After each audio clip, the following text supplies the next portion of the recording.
What's happening, guys? I'm going to come on here and do a bit of response to Phantom UFC fans' video, most overrated and underrated fighters in the UFC. It's going to be a really hard video to do. I have a hard time coming up with, fighters that are overrated in MMA in general, not just the UFC.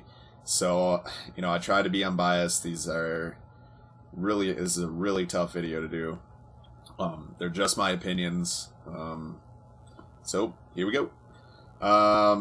We do it by division. One for underrated, 155. Spencer Fisher. Chase came on and said his underrated was Jeremy Stevens. I'm giving you the guy who beat Jeremy Stevens.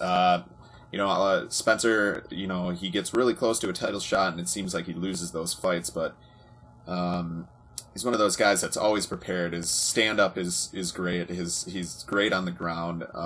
Just an overall well-rounded fighter, and he doesn't get a lot of the credit he deserves. Overrated, Roger Huerta at 155, and it's not his fault. Again, he's a really talented fighter. And he's got a lot of tools to someday be a contender, but just the way the UFC markets people sometimes, they put a lot of stake in some people, and they give you fights that, are they easy fights? There is no real easy fight, especially guys, he's fought mostly guys making their first, UFC debut. And those guys sometimes are the guys to look out for because they really hungry and they want to get into the UFC, but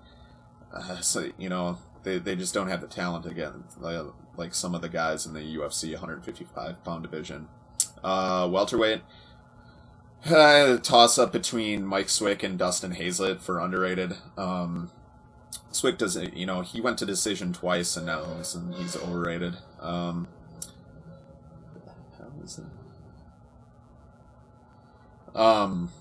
Hazlett's really creative as something you can't teach, and if his stand-up gets any better, and which I'm sure it will, he's going to be a guy to watch out for at 170. Overrated, Matt Hughes. He's just too one-dimensional at this point to be anywhere near a contender. Guys are passing him in the game, so again, that's more of a UFC making people think he's still a viable contender when he's not really. 185, Wilson Govea. Not a lot of people like his performances in the octagon. According to all his trainers, he's the best fighter at ATT. He just doesn't put a lot of effort into it, missing weight. If he can, get past that, and somebody can get into his head and tell him to, actually do some work, he can be a legit contender at 185. Overrated, Michael Bisping. It's not his fault again. It's just we'll see what happens when he fights somebody in the top 5, 10 in the UFC. But just the competition he's fought and the push he's getting is I know it's all about entertainment and making a lot of money, but underrated, 205, Rashad Evans. He's an underdog every fight he goes into. His boxing is ridiculous now. He's got power, speed, he's got wrestling. I'm sure he's got sub defense. We'll see if he ever faces a really good jiu-jitsu player. Yeah, Rashad Evans definitely underrated. Overrated, Liddell at 205. He's not the same fighter he was.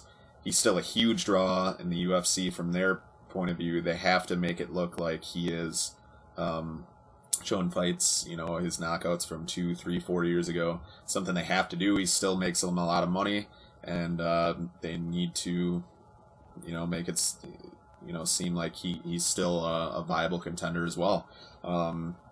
So, I mean, it's good from the marketing perspective from the UFC, and sometimes that's what you need to do to keep the sport going. You need to make those high profile fights, and he's definitely a high profile fighter still, even if he is kind of on the downswing of his career. Heavyweight underrated Shane Carwin. He's got, his hands. It seems like he came into the UFC just being a straight wrestler, ground and pound TKO guy. Now he's got the hands to do it, and he should be. What? You have garbage? What the hell, dude? You just messed up my whole fucking video. Now I'm gonna have to redo it. I didn't know you were making a video. It didn't say recording anymore. Well, I'm still recording, so Alright, I'll take your recycling now. I'll do it after this is done. Jesus Christ, man.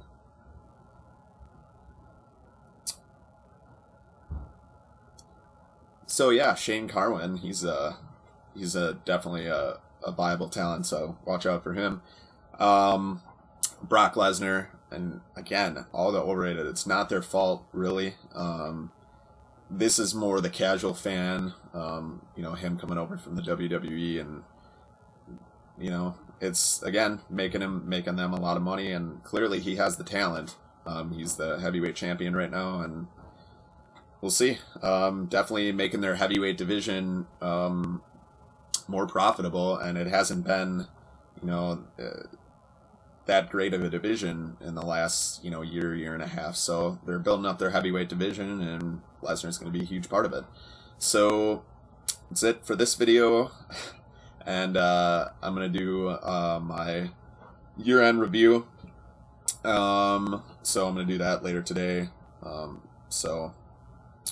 Look for that, and with that, guys, stay metal.